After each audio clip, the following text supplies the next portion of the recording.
दिली असेल तर 273 बटन मतदान हे आपोआप घडीला जात असेल असा माझा हे आहे।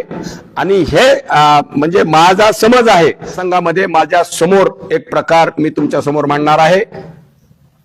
मी इलेक्शन झाल्या त्या दिवशीच परळीकरांनी दिलेला कौल मी मान्य केलेला आहे, पण मला जे शंका आली, माझ्या जे मनात आलं आणि हमेशाच सगळ्या देशभरात जी शंका असती त्याच्यातलं एक माझं मुख्य मार्गदर्शन मी सगळ्या इथून पुढच्या उमेदवाराला करणार आहे।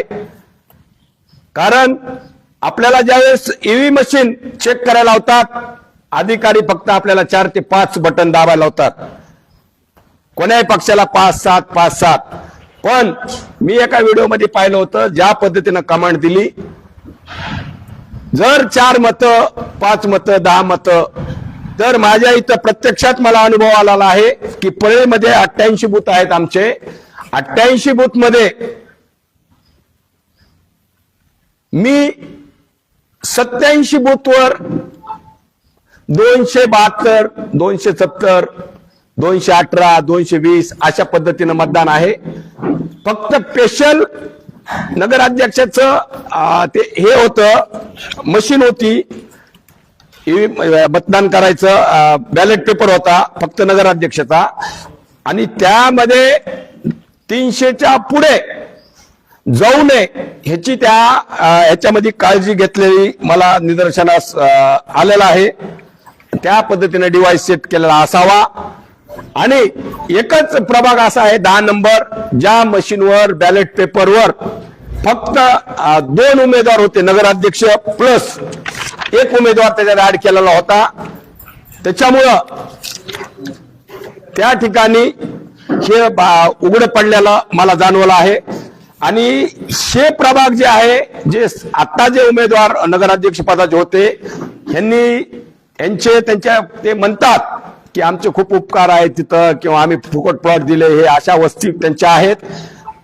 त्या ठिकाणी खरं म्हणलं तर त्यांना मतदान जास्त पडायला पाहिजे। माझा तिथं कुठेही जास्त संपर्क नसताना सुद्धा त्या ठिकाणी त्यांना कमी मतदान पडलं आणि मला जास्त पडलं। त्याचं कारण की फक्त त्या ठिकाणी त्यांना जी सेटिंग करायची होती किंवा ते डिव्हाइस जे करायचं होतं तिथं करता आलं नाही, कारण ह्या 2 मशीनी तिथं होत्या। एकाच बॅलेट पेपरवर 2 मशीन, एक नगरसेवकाची आणि नगराध्यक्षाचे पदा सुद्धा। त्या ठिकाणी जर मला मतदान जास्त पडत असेल आणि इतर ठिकाणी मी माझ्या जिथं काम करतोय माझ्या प्रभागामध्ये मला जर तिथं मतदान पडत नसेल आणि 200च्या खालीच असेल, 270, 300च्या खालीच असेल, तर ह्याच्यामध्ये शंका वाटलेली आहे। कारण आम्ही ज्यावेळेस चेक केलं मशीन त्यावेळेस आम्ही प्रत्यक्षात 2, 3, 4, 5 पर्यंत जास्तीत जास्त 50 पोस्टवर कुणी गेला असेल, पण आम्ही 5-6 मशीन चेक केल्या। ज्यावेळेस तुतारीला बटन दाबलं त्यावेळेस तुतारीला पडत होतं, असं 5 वेळेस केलं आम्ही, पाहून चेक केलं। पण इथं शंका आहे की ह्यांनी जे ऍडजस्ट केलं आहे ते 300च्या 270च्या पुढे 72च्या पुढे जर मतदान एखाद्या मशीनला 272 जर डिव्हाइसला कमांड दिली असेल तर 273 बटन मतदान हे आपोआप घडीला जात असेल असा माझा हे आहे। आणि हे म्हणजे माझा समज आहे।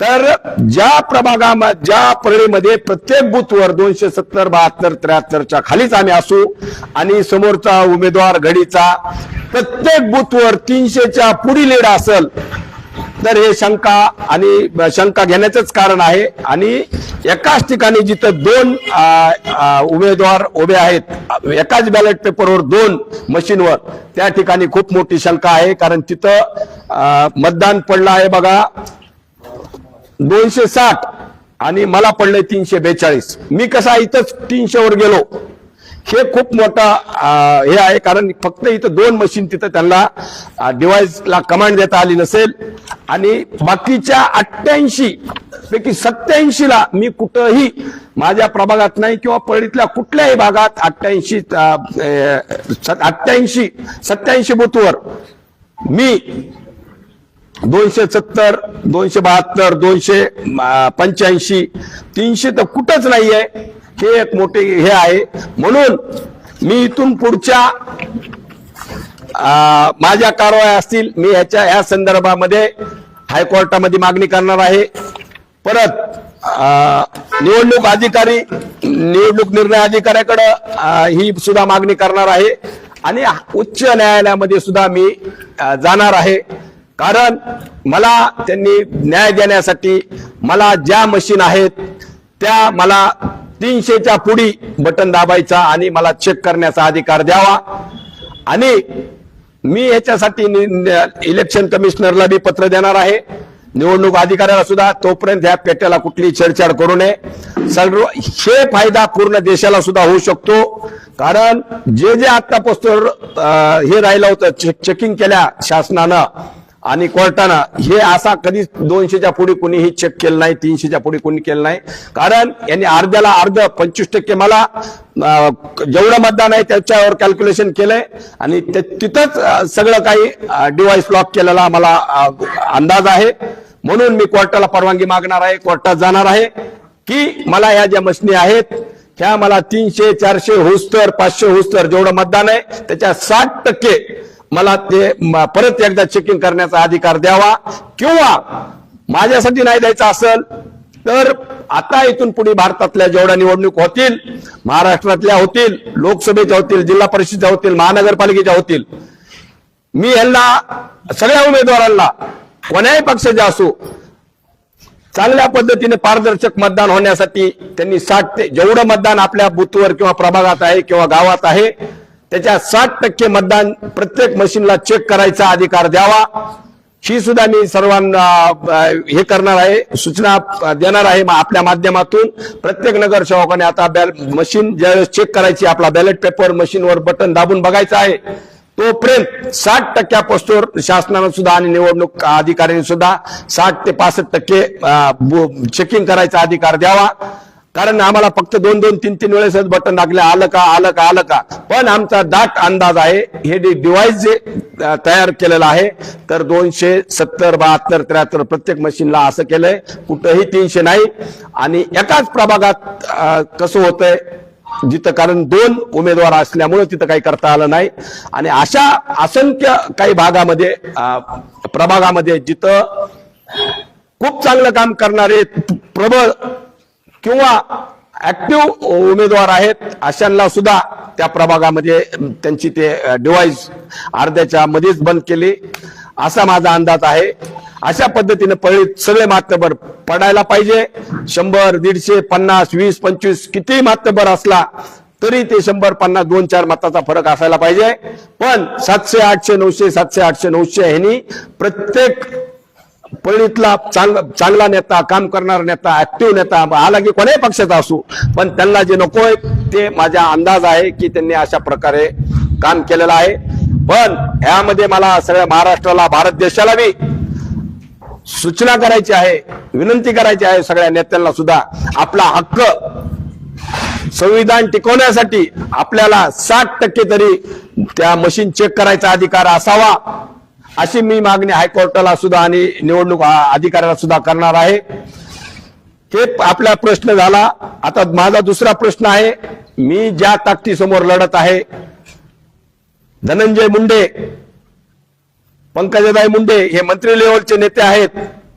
धनंजय मुंडे साहेबांना आतापासून कशा पद्धतीनं राजकारण केलंय हे सगळ्यांना माहिती आहे. आता न्यायालयाने सुद्धा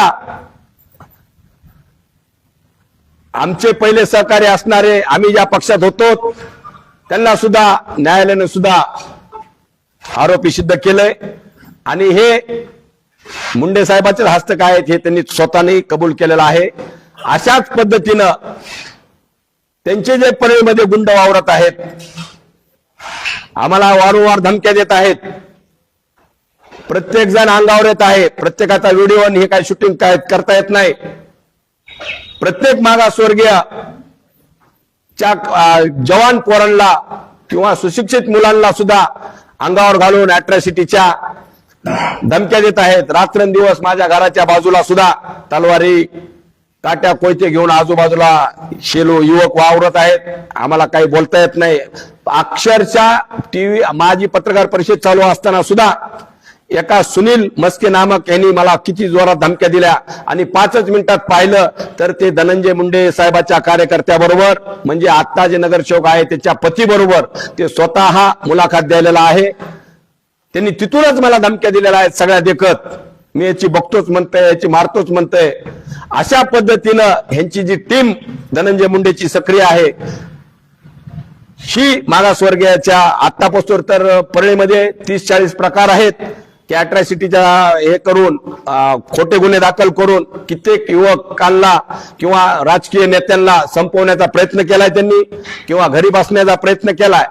आता आम्ही असल्या कुठल्या याला देणार नाहीत. आम्ही नवनीत कावत साहेबांना सुद्धा SP साहेबांना सुद्धा याच्याबद्दल आम्ही तक्रार दिलेली होती व्हॉट्सअपवर. त्यांच्या प्रत्येक वेळेस मी न्याय मागायला नगरपालिकेत जात होतो. मी माझ्या कामासाठी किंवा परळीच्या जनतेसाठी मी जात असताना सुद्धा ह्यांचे जे नगरसेवक पदाचे आता निवडून आलेले अशा गुंड प्रवृत्तीचे लोक सुद्धा अंगावर आले आणि आमच्या जातीवर आमच्या जातीच्या माणसाला का बोलायला अशा पद्धतीनं धमक्या दिलेल्या आहेत.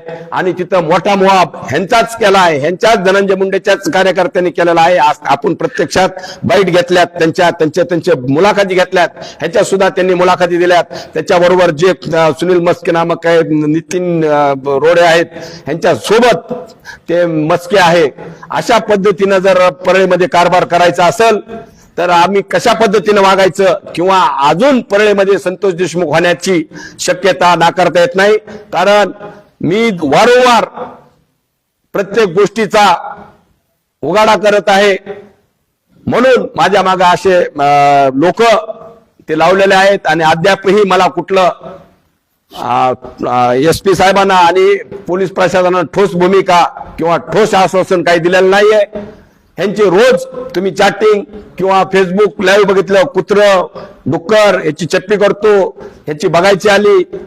अशा पद्धतीनं ओपन त्यांनी स्वतःच्या नावासहित त्यांनी टाकलेलं आहे, प्रसिद्धी दिलेली आहे. म्हणून माझी ह्याच्याबद्दल सुद्धा मी आता तक्रार देणार आहे.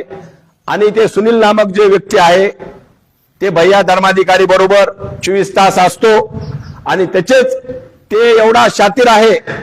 आत्तापासून त्या मी मागच्या मुलाखतीत सांगितलं होतं ह्याची नार्को टेस्ट करायची करा. ती म्हणते माझी नार्को टेस्ट करा. तुझी नार्को टेस्ट नाही, पोलिसने एकदा 2 रट्टे दिले का तू 2 मिनिटात सांगतोस काय काय झालं, तुझ्या बँकेतून कुठून पैसे गेले, तू कसं कसं वागतोस आणि तू शांत तू कूल स्वभावाचा लोकांना दाखवतोस. पण तुझ्यामध्ये किती आग आहे ही सगळ्या महाराष्ट्राला माहिती. कारण तुझ्या सोबत जे लोक मला तुझ्या समोर धमकी देऊ लागले ह्याच्या समोर आज बी पत्रकार माध्यमांना त्यांनी मुलाखत दिलेल्या आहेत. अशा पद्धतीनं जर परळीमध्ये ते राजकारण करीत असतील तर आम्हाला सुद्धा कुठंतरी काहीतरी विचार करावा लागेल. जातीवादी लोकांना समोर करून दंगली भडकायच्या यांच्या कारस्थान असतात. आम्ही त्यांच्या सोबत राहिलो. काय कशा पद्धतीनं धनंजय मुंडे त्यांच्या कार्यकर्त्याला शिकवण असती आणि कशा पद्धतीनं परळी शहरामध्ये गुंडगिरी फैलवत असतात. गुटखा माफिया आहेत, राख माफिया आहेत, वाळू माफिया निर्माण केलेल्या आहेत. परळीतले टेंडर माफिया सुद्धा, मुरुम माफिया सुद्धा असे यांनी डोंगर बगर परवान्याचे फोडून खाल्लेले आहेत. परळीतल्या जागा सुद्धा तुम्ही प्रत्यक्षात पाहिल्या आहेत. प्रत्यक्षात नदीच्या जागा सुद्धा यांनी रजिस्टर करून दिल्या आहेत आमच्या बापाची म्हणून. मी तुम्हाला त्याचे पुरावे सुद्धा देणार आहे. हे नगरपालिकेचा विषय मी करल. पण ज्या अशा पद्धतीनं दादागिरी धमक्या हे ते चालू आहेत, नंबर 2चे धंदे चालू आहेत. ठीक आहे, आमच्याकडे नगरपालिका नसेल पण आम्ही त्याच्यावर लक्ष देऊ. पण नगरपालिका सोडून परळीतले इतर खूप प्रश्न आहेत जे की राशन माफिया आहेत, जे की त्यांचे समर्थक आहेत. तहसीलमध्ये खूप काही समस्या आहेत, खूप काही भूमाफिया आहेत. ह्याच्यावर सुद्धा आम्ही लक्ष ठेवणार आहोत. त्याच्याशिवाय यांचे बारीक सारीक जे सोर्स आहेत कमवायचे ह्याच्यावर सुद्धा सर्व परळीकरांनी आणि आमची टीम वॉच ठेवणार आहे. ह्याचे नंबर 2चे धंदे, ह्यांचे चोरून लपवून आणलेल्या बोगस दारूच्या कंपन्या, हे सुद्धा आम्ही याचे सुद्धा पर्दाफाश लवकरात लवकर करणार आहोत. परळीमध्ये खूप ठिकाणी तुम्हाला मी म्हणलो 12, 1 आणि 11 ह्या मताच्या संख्येवर कळतंय तिथं बोगस झालेत का नाही. आम्ही वारंवार मागणी केली आहे निवडणूक अधिकाऱ्यांना, पण त्यांनी 4 दिवसामध्ये आम्ही मागणी केल्यानंतर त्यांनी ती बूथ थांबवून त्यांनी आम्हाला सीसीटीव्ही फुटेज दाखवायला पाहिजे होतं नियमानं. त्यांनी कुठलीही कारवाई न करता डायरेक्ट पेट्या फोडल्यात. आम्ही त्या सीसीटीव्हीची मागणी केली होती की तिथं फेरमतदान घ्यावं लागेल, बघा परत एकदा बघा, पण त्यांनी कुठलीही ते कॅमेरे बंद आहेत का चालू आहेत हे सुद्धा त्यांनी दाखवलं नाही. अशा पद्धतीनं जर परळीतील निवडणूक अधिकारी हमेशा वादात असणारे हे निवडणूक अधिकारी लाटकर साहेब हे प्रत्येक वेळेस वादाच्या भोवऱ्यात आहेत आणि नाही ते कांड करायला ते सुद्धा जबाबदार आहेत. आम्हाला जनतेचा कौल मान्य आहे, पण ह्या प्रशासनामध्ये असणारे हे पोलीस प्रशासनामध्ये काही आणि तहसील नगर परिषद प्रशासनाला मधले काही असलेले अधिकारी, मुजोर अधिकारी आणि त्यांचे जे काय म्हणतात घरगड्यासारखे काम करणारे या अधिकाऱ्यावर सुद्धा आम्ही लक्ष ठेवणार आहोत. आम्ही वारंवार कलेक्टर साहेबाला आणि एसपी साहेबांना आता इथून पुढे निवेदन देणार आहोत. परळीसाठी आम्ही जागृत राहणार आहोत. परत परळी शहरामध्ये ग्रामीण भागातून केलेले नावाची सुद्धा आम्ही त्याची चौकशी लावणार आहोत. आम्ही प्रभाग 1 मध्ये बाहेरून आणलेल्या गाड्या, बाहेरून आणलेले मतदार हे तवाच कळतात कॅमेऱ्यात पाहिल्यानंतर. आम्ही त्याची मागणी केली, त्यांनी सुद्धा ती दिली नाही आणि तशाच पेट्या फोडून निकाल जाहीर केलेला आहे. ह्याच्या पुढे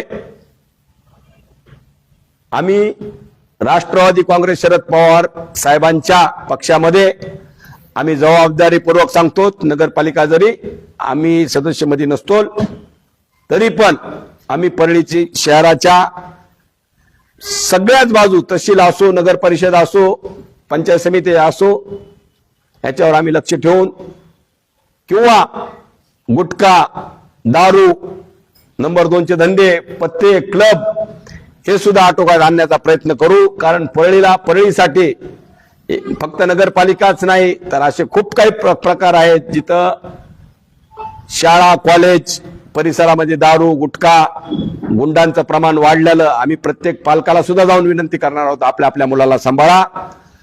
काही टोळी आपल्या मुलांचा किंवा मागासवर्गीय तरुणांचा उपयोग घेऊन दमदाटी करणाऱ्यावर सुद्धा आम्ही इथून पुढे लक्ष ठेवून परळीसाठी स्वच्छ आणि निर्भय परळीसाठी आम्ही प्रयत्न करणार आहोत.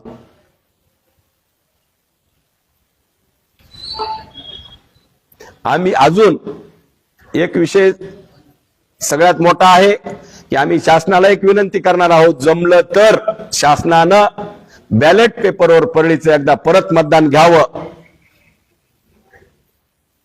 जे काय खर्च असेल आम्ही परळीकर मिळून किंवा परळीचे उमेदवार मिळून आम्ही परळीकर म्हणून खर्च करायला तयार आहोत. आमची शासनाला सुद्धा आम्ही मागणी करू, इलेक्शन कमिशनरला सुद्धा मागणी करू की एक वेळेस आम्हाला परवानगी द्यावी की बॅलेट पेपरवर सर्वच प्रभागाचे आणि नगराध्यक्षाचे मतदान घ्यावं.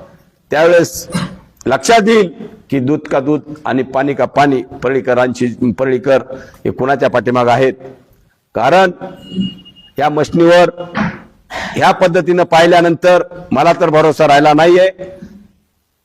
पण आम्ही त्या दिवशी सांगितलं परळीचा जनतेचा कौल आम्हाला मान्य आहे. परत आमची शंका असेल, आपल्याला घटनेनं अधिकार दिलेला आहे, आपल्याला जे मागणी करायची आपण मागू शकतो. आमची एक मागणी आहे अजून परत की बॅलेट पेपरवर एकदा परळीकरांचं मतदान झालं तर चांगल्या पद्धतीने होईल. याचा खर्च सुद्धा आम्ही परळीकर म्हणून आम्ही सर्व उमेदवार परळीकर म्हणून सगळे पैसे जमा करून आम्ही ते पैसे जमा शासनाला निवडणूक खर्च शासनाला जमा करून एकदा त्यांना विनंती आहे अशा पद्धतीने सुद्धा अर्ज आम्ही देणार आहोत आणि बॅलेट पेपरवर मतदान घ्यायची विनंती करणार आहोत.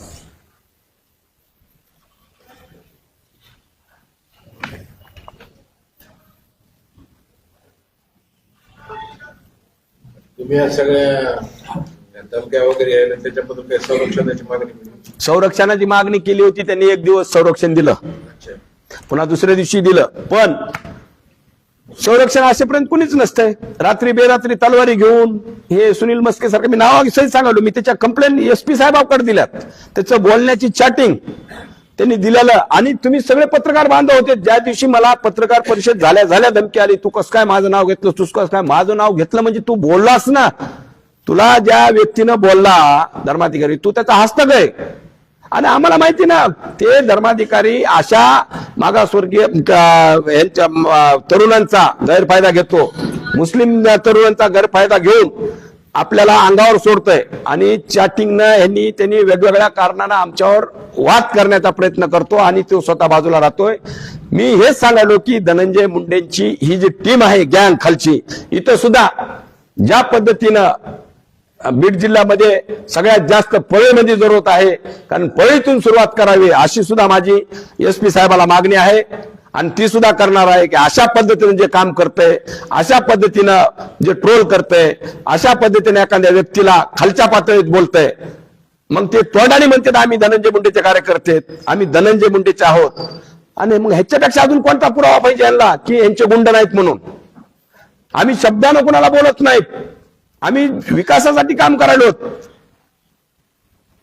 आम्ही जनतेची सेवेसाठी बाहेर आलेलो आहोत. आणि अशा पद्धतीचं जर रोज एक जर अंगावर काम गुंड आले, अशा पद्धतीनं पहिल्या सुद्धा परळीमध्ये जे कोणी राजकारणामध्ये बाहेर तोंड काढील किंवा यांच्या विरोधात बोलल त्यांना संपवलेलंच आहे. आणि आता आम्हाला संपवायचा विषय करायलेत, कारण यांना पुढचं रान मोकळं होईल. कारण माझ्यासारख्याला जर एखाद्या कार्यकर्त्याला संपवलं तर दुसरा कोणी निर्माण होणार नाही अशी त्यांचा गैरसमज आहे. पण त्यांना माहित नाही, दीपक देशमुखच्या माग सुद्धा 400-500 लोक, त्याच्या घरातले, दीपक देशमुख झाला की मुकुंद देशमुख येईल, आनंद देशमुख येईल, सतीश देशमुख येईल, आबा देशमुख येईल, अशा पद्धतीने आम्ही सुद्धा एका कडीनं मरायला सुद्धा तयार आहेत. पण परळीच्या सुरक्षेसाठी किंवा परळीच्या ज्या काही प्रकार चालू आहे, इथून पुढे आम्ही खपून घेणार नाहीत.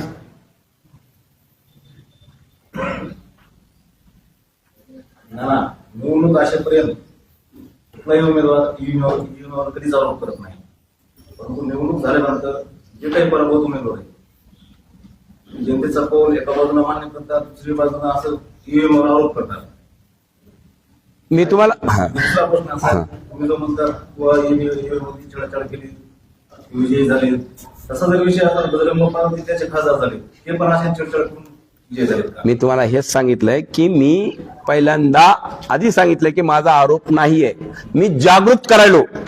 आतापासून देशाच्या नेत्यापासून गल्लीपर्यंत आरोप आहेत, हेच मी बोललोय आतापर्यंत. आणि मी सांगितलं की मला हे मान्य आहे, पण आम्हाला जे अधिकार आहे घटनेनं दिलेला 5च हे तपासा, मशीन तपासताना आमचा विषय आहे की 5 नाही 50 ते 60% आम्हाला तपासण्याचा अधिकार द्यावा, हे डाऊट आहे. आणि एकच परळीतल्या सगळ्या बूथवर 88 पैकी 87 बूथवर 300च्या पुढे लीड नाहीये. आणि एकाच ईव्हीएम मशीनवर 2 बूथ आलेत एका मशीनवर, जिथं नगरसेवक आणि तिथंच मी 300च्या पुढे का, असा प्रश्न तुम्ही स्वतःला विचारून घ्या ना, माझ्या जागी तुम्ही आहेत. आम्ही फक्त सतर्क करायलो आहोत जनतेला, भारतातल्या जनतेला, महाराष्ट्रातल्याच नाही आणि परळीतल्याच नाही, आम्ही मान्य केलाय. पण मला इथून पुढे अधिकार आम्हाला असा असावा की ह्या मशीन आम्हाला तपासू द्या, 50% 60%च्या पुढे आम्हाला एकदा बटन दाबून बघू द्या, किंवा इथून पुढच्या लोकांनी सुद्धा 60% मतदान चेक करायचा अधिकार घ्यावा. मग कोण्याही पक्षाचे असू, 60% मशीन आम्हाला मतदान कशावर पडतंय. पण तुम्ही जे सादर करणार, समजा समोरचे जे तुमचे विरोधक असतील, आता शेवटी राजकीय विरोधक आहे, पहिले राजकीय त्यांच्याकडून तुमच्या बाबतीत गुंडाची भाषा आली, तुम्ही सातत्यानं आमचे गुंड, त्यांची कशाला गुंडाची भाषा येईल, समोरच्याची कशाला गुंडाची भाषा येईल? तुम्हाला आता मी सांगालो ना, तुम्ही गुंडाची व्याख्या काय? गुंडाची व्याख्या म्हणजे हेच ना, धमक्या देणे, फॉर्म काढून घ्यायला लावणे, कुणाला तरी गुंडाची व्याख्या म्हणजे काय, स्वच्छ निर्मळ असला तरी पैसे पुरवणे मागून काहीतरी सांगणे, कुणाच तरी जमिनीचे असे प्रकार आहेत, कुणाच तरी काही करणे, हे बी गुंडामध्येच परवडतं ना. मी मागच्या वेळेस तुम्हाला सांगितलं होतं की एक बँक परळीमधली आहे, तिचं नाव घ्यायचं असलं तर नाव असायच सांगतो, वीर सावरकर बँकेमधली चौकशी करा. मी मागच्या मुलाखतीत सांगितलं, मी लेखी पत्र सुद्धा आता DDR ला देणार आहे की इथल्या याची मी परळीकरांना आता परत एकदा तुमच्या समोर आव्हान करतोय. काय ऐका पत्र आता द्या, आता उठलं की देतो. ऐका, विषय असा आहे की परळीकरांना परत सांगतो, तुम्हाला शासकीय बँक आहेत, पोस्ट ऑफिस आहे, इथे इन्व्हेस्टमेंट करा. परळीकर बार 10 बँके अशा पतसंस्था बुडल्यात. विषयाची परीक्षा का घेता? माझाच परळीकरांना प्रश्न आहे, विषयाची परीक्षा का घेता? अशा लोकांना थारा देऊन यांची काय सिक्युरिटी घेता? ज्या बँकेच्या अध्यक्षावरच कोट्यवधीचं कर्ज आहे, तुम्ही अशा ठिकाणी का पैसे ठेवता? माझा प्रश्न आहे, मी एक परळीचा नागरिक म्हणून सांगायला आहे की विषयाची परीक्षा घेऊ नका बाबा. हो का? तर आतापासून पतपिढ्या बीड जिल्ह्यात किती झाल्यात तुम्ही स्वतः साक्षीदार आहात. आणि रोज लोक कशा पद्धतीने आपल्या पुंजी ठेवलेली आहे, कुणाची कमाईची असेल, कोणी प्लॉट विकून ठेवलेला असेल, म्हातार वृद्धकालासाठी जे पैसे ठेवलेत, कोणी दवाखान्यात ठेवलेत, या कशा पद्धतीने मिळेल आपण प्रत्यक्षात पाहिलात. म्हणून सांगतोय, विषयाची परीक्षा घेऊ नका. गव्हर्नमेंटचे शासकीय तुम्हाला सांगितलं पोस्टामध्ये पैसे जमा करू शकतात, इंडिया बँक आहे, महाराष्ट्र बँक आहे, शासकीय बँक आहेत ना. परत तेच विषय करायचे. ह्याला सुद्धा, अशा बँकेला सुद्धा संरक्षण करणारे नेते सुद्धा ही सुद्धा गुंडामध्येच मोडतात साहेब. आणि ऐका, मी पहिल्यापासून सांगायलो की परळी शहरामध्ये बाहेरगावचे जे मतदान आहे ग्रामीणचं, त्या व्हिडिओ क्लिप मध्ये पूर्ण दिसल. 1, 2, 1 प्रभाग 11 आणि 12 ग्रामीण भागाचे लोक तुम्हाला ओळखू येतात. त्यांचे तिथं नाव आहेत का नाही चेक करा, इथं कशा पद्धतीने झालेत हे करा. आणि ग्रामीण भागामध्ये शहराचे नाव आहेत,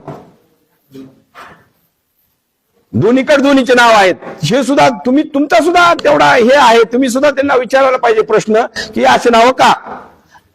ज्या मतदान केंद्रामध्ये आपण म्हणतात की बोगस मतदान झालं, त्या मतदान केंद्रामध्ये जे CCTV आहेत, जे चालू असतील किंवा नसतील, त्या ठिकाणी चालू असतील त्या ठिकाणी उमेदवार असते ना, कोण मतदार आले, कोण मतदार. हेच सांगत ना आम्ही तेच सोडा, पण आम्ही प्रायव्हेट बाहेरून कुणी केलेले ते सुद्धा व्हायरल केलंय.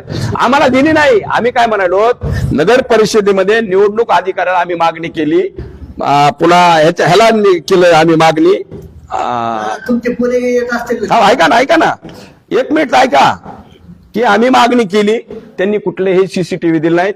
नियम असा आहे की CCTV पाहिल्यानंतर क्लिअर तिथं त्या प्रभागात असेल हे जर तिथं होते, त्यांनी उभा टाकून पोलिसांनी सुद्धा मतदान केलेलं तुम्हाला दिसेल. मी जबाबदारीने बोलायलो ना, पोलिसांनी सुद्धा.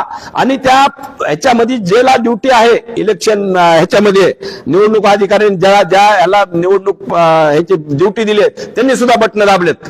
मी सांगालो तुम्हाला की ही CCTV पाहिल्यास सगळं दिसल, पण त्याला करायचंच नाहीये.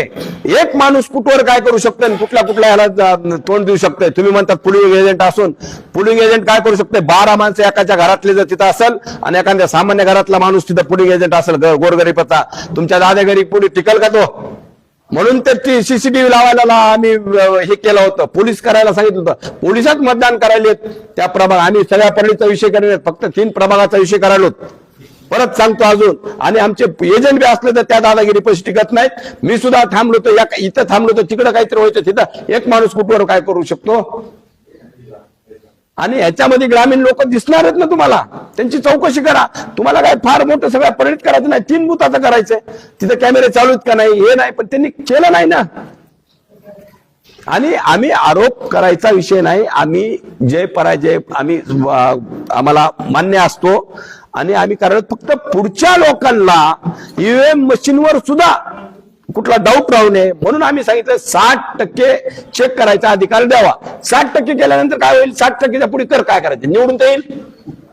बरोबर आहे. जी तुम्हाला मी जी सांगितलंय डिव्हाइसच जर 30%वर 40%वर मतदान, माझं जर 25%च्या पूर्वी लॉक केलं आणि त्याचा डिव्हाइस जर पलीकडला दुसऱ्याला बटन दाबलं की त्याला मतदान जाईल, अशा पद्धतीने डिव्हाइस केल्यानंतर काय आमचं म्हणणं आहे की आम्हाला चेक करायचा अधिकार कवर द्यावा. 60% होऊस तर त्यांनी 2 दिवस आधी एक मशिनी दाखवाव्यात, 3 दिवस आधी दाखवाव्यात. तुमचं म्हणणं आहे किंवा तसं शेटिंग केली 270च्या पर्यंत समजा मतदान पडलं, तसं जर अपक्ष कसं का निवडून आले? मग तुम्हाला हेच सांगायलो ना, नगराध्यक्ष ऐका ऐका ऐका ऐका त्यांचे उमेदवार अहो का, माझा प्रश्न आहे साहेब, माझा प्रश्न आहे नगराध्यक्ष पद जिथं एकच मशीन आहे त्याच्यावर ऐका, जिथं 2 झाले एका ह्याच्यावर जर 2 बॅलेट पेपर आले तिथलं आमचं ऑब्जेक्शन बी नाही ना, पण त्यांनी सुद्धा ती करून घ्यावं हे म्हणणं. आणि अपक्षाला ऐका ना, अपक्ष मला पडल तर माझ्या प्रतिस्पर्धीला जाईल, अपक्षाला पडायला तर त्याला काही सेटिंगच नाही. त्यांनी फक्त 2 प्रबल पक्षावर त्यांनी केलेला विषय आहे आणि अपक्ष निवडून यायचं कारण असते. आलं का लक्षात की अपक्षाला कुठं सेटिंग करायचा विषयच नाही, त्याला सगळंच करीत बसल्यास कसं हे होईल.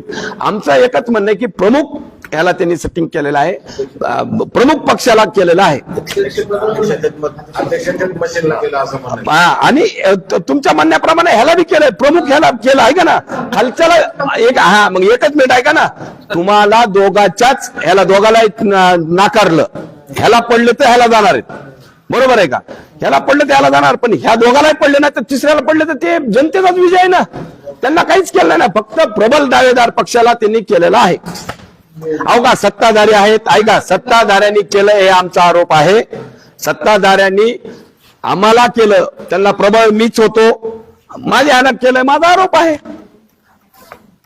तुमचं म्हणणं असायचं पण आता बहादूरबाईंच्या पत्नी उमेदवार होत्या, हो, बऱ्याचशा बरोबर आता इथे समोर 400, 344, 300. हा मग हेच सांगायलो, त्यांना सुद्धा 400 मतदान जाते त्यांच्या प्रभागामध्ये किंवा त्यांच्या जिथं बाल गेला. माझाच प्रभाग असा कसा आहे म्हणजे लोक ऐका ना, माझ्या पळून काही ठिकाणी 400 होत नाही, बहादूरबाई सारखे तर होतोय. मी माझी नगराध्यक्ष असताना सुद्धा माझा 400च्या पुढे जात नाही. मी तुम्हाला सांगायलो, माझा आरोप पक्षाच्या जे सत्ताधारी पक्ष आहे ह्यांनी जे जड आहे, जे तुम्हाला झेपणार नाही अशा ह्यालाच केलं ना. नंबर 2चा पक्ष मीच आहे ना, त्याच्यात मलाच केलेला आहे. मी सांगालो ना तुम्हाला, बाकीच्याला सगळं खुल्लं सोडून दिलंय.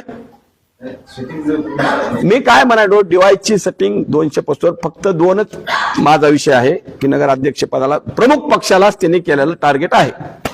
आणि मी इथून पुढे माझ्या पुरतं बोलू नये, मी पूर्ण देशासाठी विषय करायला आहे. 50%च्या 60% त्यांनी मशीन चेक करायचा अधिकार द्यावा. आणि हे सुद्धा आम्ही कोर्टात मागणी करणार होतो. त्यांनी 60% आम्हाला ही मशीन जे आहेत त्या मशीन आम्हाला 60% एकदा चेक करायला अधिकार द्यावा, ते बी सगळ्या समोर.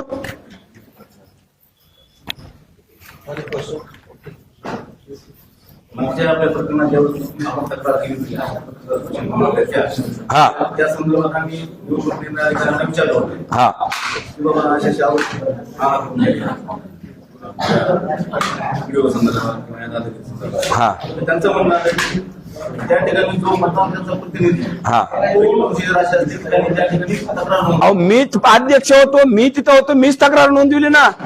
त्या ठिकाणी असा कुठला नियम नाही. ऐका, तुम्हाला घटनेनं अधिकार दिला, तुम्ही सुद्धा मी काय करावं ह्याचा आपल्या शासनाच्या कार्य जे काम आहे शासनाचं ते तुम्ही सुद्धा मागू शकता, सामान्य माणूस बी मागू शकता, असं नाही. बरं ऐका, ते जर हे म्हणले ना तर आम्हाला त्यांनी सुद्धा, जे निवडणूक अधिकारी जे लाटकर आहे त्यांनी आम्हाला काय म्हणला होता की प्रत्येक निवडणूकच्या ते जे काय बूथवर जाण्यासाठी त्याच बूथ मधले नगरसेवक हे लागतात, मतदार लागतात. मग तिथं ग्रामीणचे कसे आले, ग्रामीणचे आलेत. इकडे ऐका, आता सुद्धा काउंटिंगच्या वेळेमध्ये मी नावासहित सांगू शकतो, काउंटिंग हॉलमध्ये मोबाईल न्यायला बंदी होती, मध्ये मोबाईल होते. पत्रकाराच्या आधी बातम्या बाहेर आपल्या नेत्याला सांगत होते. पोलीस यंत्रणेतले काही कर्मचारी डायरेक्ट त्यांचे फोन चेक करा, डायरेक्ट आमदाराला मंत्र्याला फोन लावून सांगत होते. आणि सगळ्यात मोठी गोष्ट म्हणजे त्यांचे जे ग्रामीणचे कार्यकर्ते होते ते असे बिल्ले लावून त्यांना, मग ग्रामीणचे कसे काय आले काउंटिंगला, आम्हाला तुम्ही स्ट्रिक्ट पत्र दिले की तुमच्या प्रभागातले लोक तिथं पाहिजेत, तर ग्रामीणचे लोक आम्हाला असं पाठीवर बोकांडीवर बसवून आवडायला तुम्ही व्हिडिओ, म्हणजे त्यांना काय करायचं होतं काय माहित नाही. दोस्त आहे दोस्त, अरे असा कसा दोस्त, मी काउंटिंगला उभा टाकलो, तू कुणीच नाहीस, तू कुठला आलास, आणि माझ्या पाठीवर आवडायला ते मधुकर आगाव नावाचा माणूस, बघा तुम्ही त्या व्हिडिओ मध्ये. नाव असेच सांगायला मी असं कशी दोस्त आणि तू पळणीचा नाहीस ना तू जिल्हा परिषदला उभा टाकतो तू तिकीट तू निवडून आलेला आहेस आणि तू पळणीत काय करतोस आणि ते बी आमच्या मतदान बूथ मध्ये माझी सुद्धा शासनाला मागणी ह्याच्यावर कडक कारवाई करावी पोलीस शहरात नाव आहे मतदान यादीत. अहो त्या कुठं निवडून येतो तो शहरात नाही का? मग ऐका तुमचे 2 असतील ना आम्हाला काय माहित नाही 2 असतील ना तिकडे निवडून यायला असेल इकडे दादागिरी करा असेल आहे ना हा मत मोजणीला होते हा, पण शहरात नाव मग तुम्ही त्यांना विचारा ना त्या अधिकाऱ्याला मग हे लोक कसे मी तुम्हाला पहिल्यापासून सांगायलो हे अधिकारी आहेत पोलीस यंत्रणा आहे या राजकीय आमदाराचे आणि मंत्र्याचे गुलाम आहेत ते बोलतील तेच काम करणार आहेत ह्याच्यामुळे आम्हाला जास्त धोका वाटायला की आमच्या सुद्धा ह्याचं जीवाचं काहीतरी असे काय म्हणतात तसं ते मागासवर्गीय मुलांना किंवा इतर जातीच्या मुलांना अंगावर घालून आमच्यावर केस दडपण ह्याच्या आधी झालंय तेच करणार आहेत दुसरं काय ती गुलाबी मान्य करतील ते. गुलाबी मान्य करतील. गुलामी मान्य आता तुम्ही गुलाबी किती आता करत नाही का ना मी गुलामी केलीच नाही मी नकोय त्यांना मी आतापासून संघर्षच केलाय मी नगराध्यक्ष असताना मी तुम्हाला वारंवार सांगितलं की मी राजीनामा दिलाय मी घरात बसलोय मी तुमच्या कुठल्याही कार्यक्रमाला आलो नाही मी त्याग केलेला माणूस आहे तुम्हाला माहिती आहे आणि प्रत्येक जे गलत होते परळीमध्ये मी त्याच्या बाजूनं कधीच राहत नाही आम्ही परळीकरांच्या बाजूने आहोत म्हणूनच आम्ही लीड 10,000 गाठू शकलो पण सुदैवानं हे जर प्रकार 300-250च्या पुढे त्यांनी जर केला नसाव तर चांगलंच आहे पण इथून पुढचे जे राजकारणी आहेत कोण्याही पक्षाचे असू भारत देशामधल्यांना सुद्धा सावध करण्यासाठी माझी शंका मी समोर मांडलेली आहे पर्यटन आता भविष्यासाठी पक्षासाठी क्वालिटी विजन काय असतं आमचं पॉझिटिव्ह विजन एकच आहे सांगायला ना जनतेच्या जे आरोप प्रत्यारोप चालू आहे. हा पॉझिटिव्ह विजन सांगितलं ना परळीमध्ये गुटखा बंदी दारू बंदी जे नशा हा भाग झाला